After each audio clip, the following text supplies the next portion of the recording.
ஆண்டின் பொதுக்காலம் 28வது ஞாயிறு.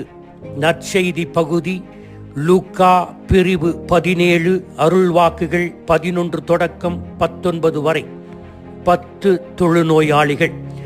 Albert Einstein அவர்கள் கூறுகிறார்கள், ஒருவர் தன் வாழ்க்கையை 2 மனநிலையோடு வாழலாம்.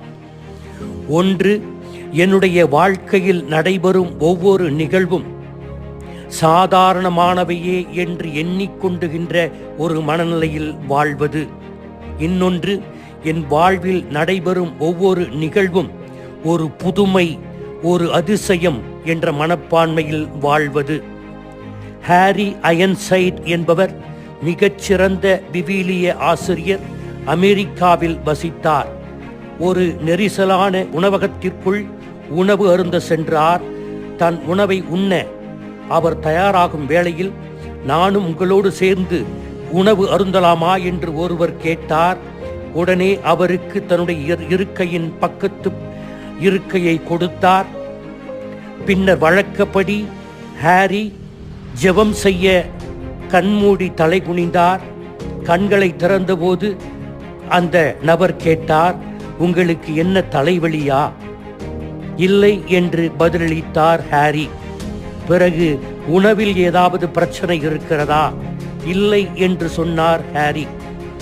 அப்படியானால் ஏன் நீங்கள் தலை குனிந்தீர்கள் என்று கேட்டபோது, நான் இது ஒவ்வொரு நாளும் ஒவ்வொரு வேளை உணவு உண்ணுகின்ற போதும் தலை குனிந்து கண்களை மூடி கடவுளுக்கு நன்றி செலுத்திவிட்டு பிறகு நான் உண்பது வழக்கம் என்றார். ஓ, நீங்கள் அப்படிப்பட்டவரா? நான் அப்படிப்பட்டவன் இல்லை. நான் யாருக்கும் நன்றி செலுத்த அவசியமில்லை. நான் கஷ்டப்பட்டு நான் வியர்வை வியர்த்து நான் சம்பாதிக்கிறேன். எனவே நான் உணவிற்காக நன்றி செலுத்த அவசியமில்லை என்று சொன்னவுடன் ஹாரி அயன்சைட் கூறினார், என் நாயை போலவே நீங்களும் இப்படித்தான் செய்கிறீர்கள். நம்மில் எத்தனை பேர் ஹாரி அயன்ஸ்டைனுடைய நாயை போல நமக்கு கிடைக்கும் நன்மைகளை சாதாரணமாக எடுத்துக்கொள்கிறோம்? நாம் ஒரு சாதனை அடைந்ததும் அது கடவுளின் ஆசீர் என்பதையே மறந்து விடுகிறோம். நம்முடைய வாழ்வு எப்படி தொடங்கியது? கருக்கலைப்பு நடக்காமல் நமக்கு உயிர் கொடுத்தார்கள். பிறக்கும் போதே இறந்து போனார்கள். ஆனால் கடவுள் நமக்கு உயிரை கொடுத்தார். நல்ல பெற்றோரை கொடுத்தார். நல்ல நண்பர்களை கொடுத்தார். நல்ல உறவினர்களை கொடுத்தார். நல்ல ஆசிரியர்களை கொடுத்தார். நல்ல புத்திசாலித்தனத்தை கொடுத்தார். கண்களை பார்க்க கொடுத்தார். காதுகளை கேட்க கொடுத்தார். பேச நாவை கொடுத்தார். நடக்க கால்களை கொடுத்தார். இவற்றையெல்லாம் நாம் சாதாரணமாக எடுத்துக்கொள்ளுகிறோம். இது கடவுளுடைய ஆசீர் என்று எடுத்துக்கொண்டு ஒவ்வொரு நாளும் நாம் நன்றி செலுத்துவதில்லை. எமர்சன் அவர்கள் கூறுவார், நட்சத்திரங்கள் தினம் தினம் வருவதால் யாரும் அதனை ஒரு பொருட்டாக கருதுவதில்லை. ஆண்டுக்கு ஒரு முறை அது வந்தால் அதை பார்த்து கொண்டே இருப்பார்கள். எனவே சாதாரணமாக எடுத்துக்கொண்டவர்கள் அந்த 9 தொழுநோயாளர்கள் தாங்கள் குணம் பெற்றதை ஒரு அதிசயமாக, ஒரு அற்புதமாக, தங்களுடைய வாழ்க்கையில் ஒரு மாற்றத்தை ஏற்படுத்தி இருக்கிறது என்பதை நினைத்து பார்க்க கூட அவர்கள் செய்யாமல், அவர்கள் காரணங்கள் வெவ்வேறாக இருந்திருக்கலாம். அவற்றில் சிலவற்றை உங்களோடு பகிர்ந்து கொள்ள விரும்புகிறேன். 1, நான் உடல்நலம் பெற்றது உண்மையா இல்லையா என்பதை சில நாட்கள் சோதித்து அறிந்து பார்க்க விரும்புகிறேன்.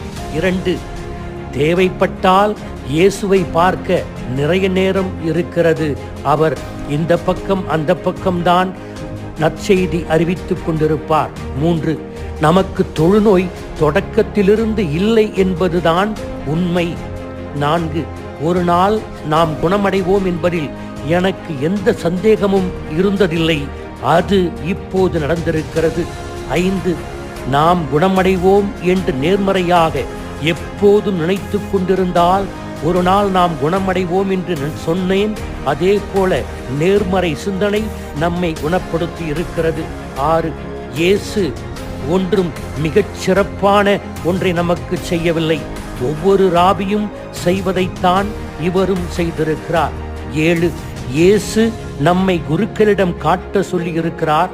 எனவே இப்போது நாம் அவரிடம் சென்றால் அவர் நம்மை மதிகட்டவனே என்று கோபப்படுவார்.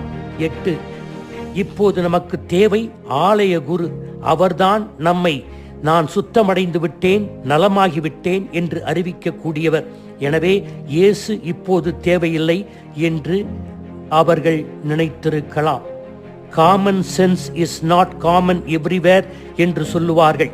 சட்டத்தின் எழுத்துக்களை விட சில சூழ்நிலைகளில் கடவுளின் விருப்பத்தை புரிந்து கொள்ள பெரிதும் உதவியாக இருப்பது நமது காமன் சென்ஸ்.